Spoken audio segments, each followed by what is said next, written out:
اور وہ لوگ عارضی طور پر وہیں مقیم ہو گئے۔ عتیق بھائی نے ہمیں ایک چھوٹی کہانی سنائی ہے۔ اگلی صبح شمائلہ نے اپنے شوہر سے کہا، ابو ایسے انسان نہیں تھے کہ اپنے پیچھے لاکھوں کا قرضہ چھوڑ جائیں۔ ان کی طرف اگر کسی کا 1 روپیہ بھی آ جاتا تھا تو وہ سکون سے سو نہیں پاتے تھے۔ اس بات کی تو میں عینی شاہد ہوں کہ اگر کبھی وہ سودا لینے باہر جائیں اور سبزی پھل یا گروسری والا انہیں حساب سے چند روپے زیادہ دے دے تو سودا گھر میں رکھ کر وہ اضافی رقم لوٹانے اس دکاندار کے پاس پہنچ جاتے تھے۔ میں نے جتنا بھی عرصہ ان کے ساتھ گزارا تھا، میں نے انہیں انتہائی ایماندار اور اصول پرست انسان پایا تھا۔ ہاں، میں اس ٹھوس حقیقت سے واقف ہوں، انیک نے سوچ میں ڈوبے ہوئے لہجے میں کہا۔ عتیق بھائی کی سنائی ہوئی کہانی پر مجھے بھی یقین نہیں آیا، مگر سوال یہ پیدا ہوتا ہے کہ ہم کریں تو کیا کریں؟ عتیق بھائی نے ہمارے ساتھ جتنا بڑا دھوکہ کیا ہے، میں فی الحال اس کی وجہ تو نہیں بتا سکتی، لیکن مجھے اس بات کا پکا یقین ہے کہ اللہ تعالیٰ نے ان کی بدعمالیوں کی سزا کے طور پر انہیں ایک معذور، مفلوج اور لاچار انسان بنا دیا ہے۔ باقی جہاں تک ہمارے کچھ کرنے کا سوال ہے تو وہ سانس ہموار کرنے کی غرض سے تھمی اور پھر بڑے اعتماد سے کہا، آبائی مکان کی فروخت کے پیچھے جو بھی راز چھپا ہوا ہے، ہم اس کی تہہ میں اترنے کی کوشش کریں گے، اور یہ کوئی مشکل کام نہیں ہے۔ ہاں واقعی یہ کام کچھ زیادہ مشکل نہیں ہے، انیک نے تائیدی انداز میں کہا۔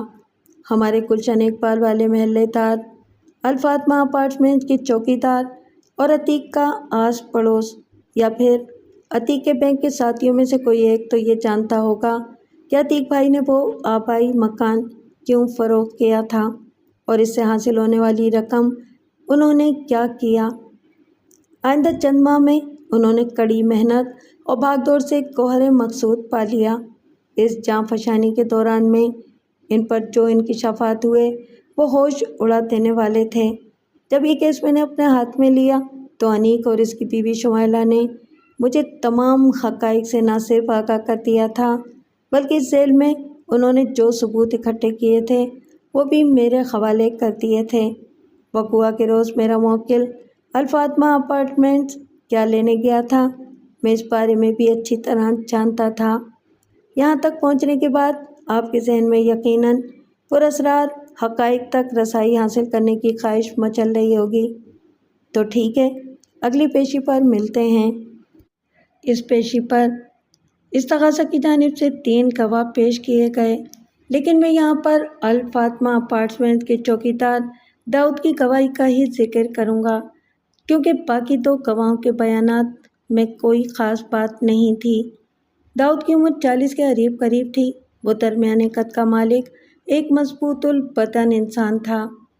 داؤد نے سچ بولنے کا حلف اٹھانے کے بعد اپنا بیان ریکارڈ کرا دیا تو جج نے وکیل استغاثہ کی طرف دیکھتے ہوئے کہا، پراسیکیوشن، عدالتی کارروائی شروع کی جائے۔ وکیل استغاثہ وٹنس باکس کے نزدیک چلا گیا اور اپنے گواہ کو مخاطب کرتے ہوئے سوال کیا، داؤد احمد، تم کتنے عرصے سے الفاطمہ اپارٹمنٹ میں چوکیداری کر رہے ہو؟ لگ بھگ 10 سال سے، گواہ نے جواب دیا۔ اس بندے کو کب سے جانتے ہو؟ وکیل استغاثہ نے ملزم کی جانب اشارہ کرتے ہوئے پوچھا، اور یہ بھی بتاؤ کہ اس کے بارے میں تمہیں کیا معلوم ہے؟ کچھ زیادہ نہیں وکیل صاحب، گواہ نے معتدل انداز میں کہا، میں نے اسے 6-7 ماہ پہلے ہی دیکھا تھا۔ میرا مطلب ہے جب یہ پہلی بار مجھے نظر آیا۔ اس کے بارے میں صرف اتنا جانتا ہوں کہ یہ 302 میں رہنے والے عتیق صاحب کا چھوٹا بھائی ہے جو پہلے کسی عرب ملک میں رہتا تھا۔ یہ ہماری بلڈنگ میں بس 2-3 مرتبہ ہی آیا ہے۔ ذرا اپنے دماغ پر دباؤ ڈالو، وکیل استغاثہ نے معنی خیز انداز میں کہا، اور مجھے بتاؤ کہ ملزم آخری بار کب الفاطمہ اپارٹمنٹس آیا تھا؟ اسی دن جب عتیق صاحب کو قتل کیا گیا، چوکیدار نے بڑے اعتماد سے جواب دیا۔ میرا مطلب ہے کہ 4 اگست کی صبح۔ تمہاری ڈیوٹی کا ٹائم کیا ہے؟ صبح 8 سے رات 8 بجے تک۔ 4 اگست کی صبح یعنی وقوعہ کے روز ملزم کتنے بجے الفاطمہ اپارٹمنٹس آیا تھا؟ وکیل استغاثہ نے استفسار کیا۔ کم و بیش 10 بجے۔ اس کا مطلب ہے ملزم کی آمد کے وقت تم ڈیوٹی پر موجود تھے؟ گواہ نے اس بات میں جواب دیا، جی وکیل صاحب۔ وکیل استغاثہ نے پوچھا، اور اس کی واپسی کب ہوئی تھی؟ 20-25 منٹ کے بعد، یعنی زیادہ سے زیادہ 10:30 بجے؟ جی ہاں بالکل، گواہ نے مضبوط لہجے میں جواب دیا۔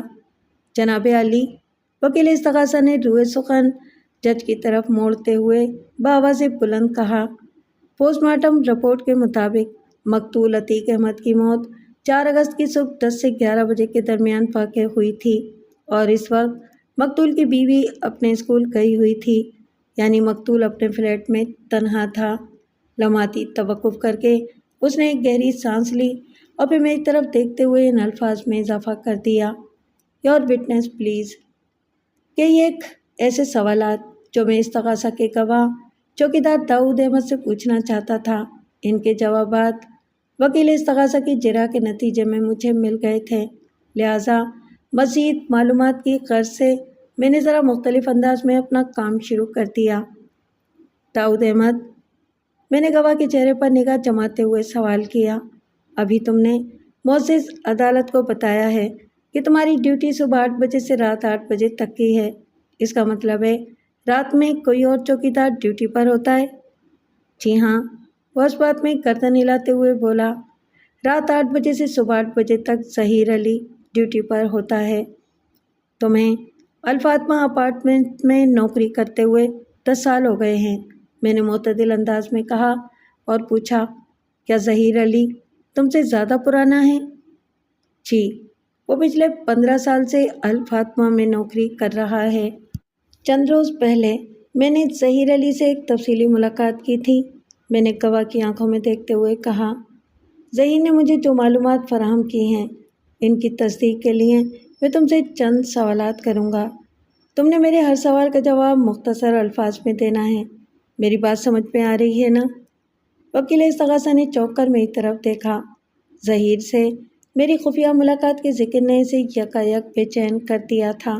میں اس کی بے قراری کو نظر انداز کرتے ہوئے داؤد احمد کی جانب متوجہ ہو گیا۔ جی میں سمجھ رہا ہوں، گواہ نے سر کی اثباتی جنبش کے ساتھ جواب دیا، آپ پوچھیں جو بھی پوچھنا چاہتے ہیں۔ میں نے پوچھا، مقتول کب سے الفاطمہ اپارٹمنٹ میں رہ رہا تھا؟ کم و بیش 2 سال سے۔ مقتول عتیق احمد نے وہ ڈیڑھ یا فلیٹ خریدا تھا یا پھر وہ 302 میں کرایہ دار کی حیثیت سے رہ رہا تھا؟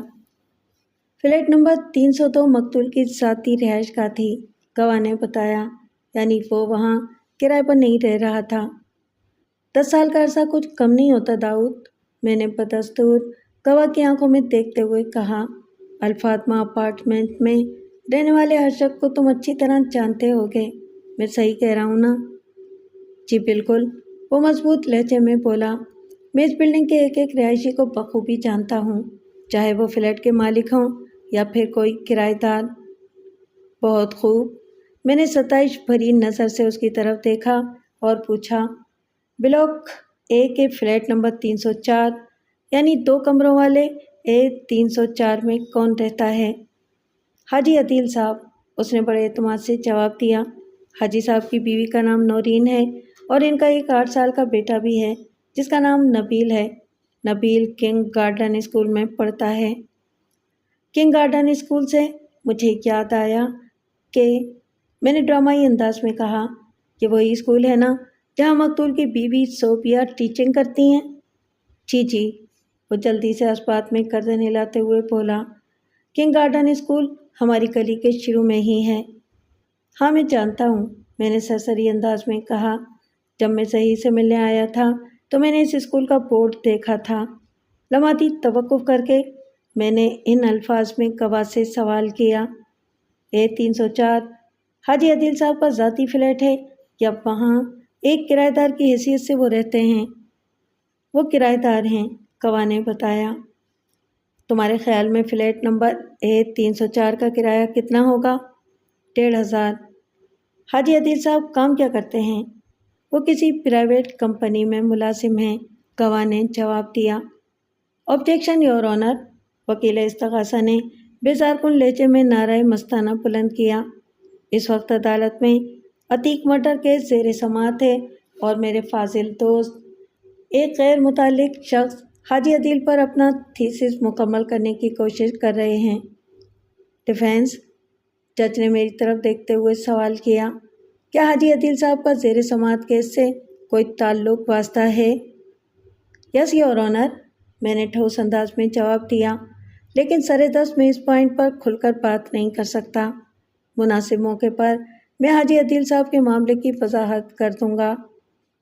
Objection sustained. جج نے وکیل استغاثہ کے اعتراض کو برقرار رکھتے ہوئے مجھ سے کہا، وکیل صاحب، آپ فی الحال حاجی عدیل صاحب کے ذکر کو بات کے لیے محفوظ رکھتے ہوئے اپنی جرح کو آگے بڑھائیں۔ تھینک یو یور آنر، میں نے فرما برداری سے کہا، پھر استغاثہ کے گواہ داؤد احمد کی جانب متوجہ ہو گیا۔ داؤد احمد، میں نے الفاطمہ کے دن والے چوکیدار کو مخاطب کرتے ہوئے استفسار کیا، تھوڑی دیر پہلے تم نے اپنے وکیل کے ایک سوال کے جواب میں معزز عدالت کو بتایا ہے کہ وقوع کے روز یعنی 4 اگست کی صبح 10 بجے ملزم انیک احمد تمہارے سامنے بلڈنگ میں داخل ہوا تھا اور یہ لگ بھگ 10:30 بجے وہاں سے رخصت ہو گیا تھا اور تم نے اسے آتے اور جاتے دونوں مرتبہ دیکھا تھا۔ میں غلط تو نہیں کہہ رہا؟ نہیں، وہ نفی میں گردن ہلاتے ہوئے بولا، آپ ٹھیک کہہ رہے ہیں وکیل صاحب، بلڈنگ میں داخل ہونے اور نکلنے والے ہر شخص پر میری گہری نظر ہوتی ہے۔ بہت خوب، میں نے تعریفی نظر سے اس کی طرف دیکھا اور پوچھا، کیا اس میں الفاطمہ اپارٹمنٹ کے رہائشی بھی شامل ہیں؟ جی ہاں، اس نے اس بات میں جواب دیا، رہائشی، ملاقاتی، ماسیاں اور سویپر وغیرہ سب کے سب۔ مقتول عتیق احمد کی اہلیہ محترمہ صوفیہ کنگ گارڈن جانے کے لیے کتنے بجے بلڈنگ سے نکلتی ہیں؟ میں نے پوچھا۔ 9 بجے سے چند منٹ پہلے، گواہ نے بتایا۔ کنگ گارڈن اسکول صبح 9 بجے سے دوپہر 2 بجے تک کا ہے۔ کیا وقوع کی صبح بھی تم نے میڈم صوفیہ کو 9 بجے کے آس پاس ہی بلڈنگ سے نکلتے دیکھا تھا؟ گواہ نے اس بات میں سر ہلایا۔ اور میڈم کی واپسی کتنے بجے ہوئی تھی؟ 2 سوا 2 بجے۔ ملزم نے وقوع کے روز کس قسم کا لباس پہن رکھا تھا؟ نیلی جینس اور دھاری دار شرٹ۔ وہ بڑے وثوق سے بولا، اس کی شرٹ میں سیاہ دھاریاں بنی ہوئی تھیں۔ ملزم کی بلڈنگ میں آمد اور واپسی کے دوران میں میڈم صوفیہ فلیٹ نمبر 302 میں موجود نہیں تھیں۔ میں نے داؤد احمد کی آنکھوں میں جھانکتے ہوئے گریزنے والے انداز میں سوال کیا، اپنے شوہر کے قتل کے وقت وہ کنگ گارڈن اسکول میں بچوں کو پڑھا رہی تھیں، میں ٹھیک کہہ رہا ہوں نا؟ جی، اس نے مختصر جواب دیا۔ مجھے گواہ سے اور کچھ نہیں پوچھنا جناب عالی، میں نے روئے سخن جج کی جانب پھیرتے ہوئے کہا، اور پھر وکیل استغاثہ کی طرف مڑ کر سوال کیا، میرے فاضل دوست، پچھلی پیشی پر معزز عدالت نے لطیف شیخ نامی شخص کو یہاں لانے کا حکم دیا تھا، جس نے 2 سال پہلے مقتول سے اس کا آبائی مکان 4 لاکھ روپے میں خریدا تھا۔ اس سلسلے میں آپ نے کیا سرگرمی دکھائی ہے؟ مجھے نہیں لگتا کہ آج آپ اسے گواہی کے لیے عدالت میں پیش کر سکیں گے، کیونکہ عدالت کا مقررہ وقت ختم ہونے میں بمشکل 20 منٹ باقی ہیں۔ آپ کا اندازہ درست ہے جناب، وہ برا سا منہ بناتے ہوئے بولا، اور ہو سکتا ہے کہ آئندہ پیشی پر بھی اس کی حاضری کو ممکن نہ بنایا جا سکے۔ اس کا کوئی خاص سبب؟ میں نے ٹٹولنے والے لہجے میں استفسار کیا۔ وکیل استغاثہ نے الجھن زدہ نظر سے مجھے گھورا اور پھر کہا، شیخ لطیف اپنی فیملی کے ساتھ 2 ماہ کے لیے اسلام آباد، ایبٹ آباد اور مری وغیرہ کی سیر کو چلا گیا ہے۔ پھر وہ جج کی جانب مڑا اور ان سماجت آمیز الفاظ میں اضافہ کر دیا، یور آنر، جیسا کہ میں نے پچھلی پیشی پر بھی عرض کیا تھا کہ اس عدالت میں عتیق مرڈر کیس زیر سماعت ہے، تو کیوں نہ ہم سب اسی پر فوکس کریں۔ اگر میرے فاضل دوست کو یہ لگتا ہے کہ مقتول نے کسی جعل سازی کے ذریعے اپنا آبائی مکان لطیف شیخ کو فروخت کیا تھا، تو اس معاملے کی چھان بین کے لیے وہ الگ سے مقدمہ دائر کر سکتے ہیں۔ اور چھان بین کس کے خلاف؟ میں نے قطع کلامی کرتے ہوئے جارحانہ انداز میں وکیل استغاثہ سے سوال کیا۔ جعل سازی کا مرتکب شخص یعنی مقتول عتیق احمد تو منو مٹی اوڑھ کر سو چکا ہے۔ میرا مطلب تھا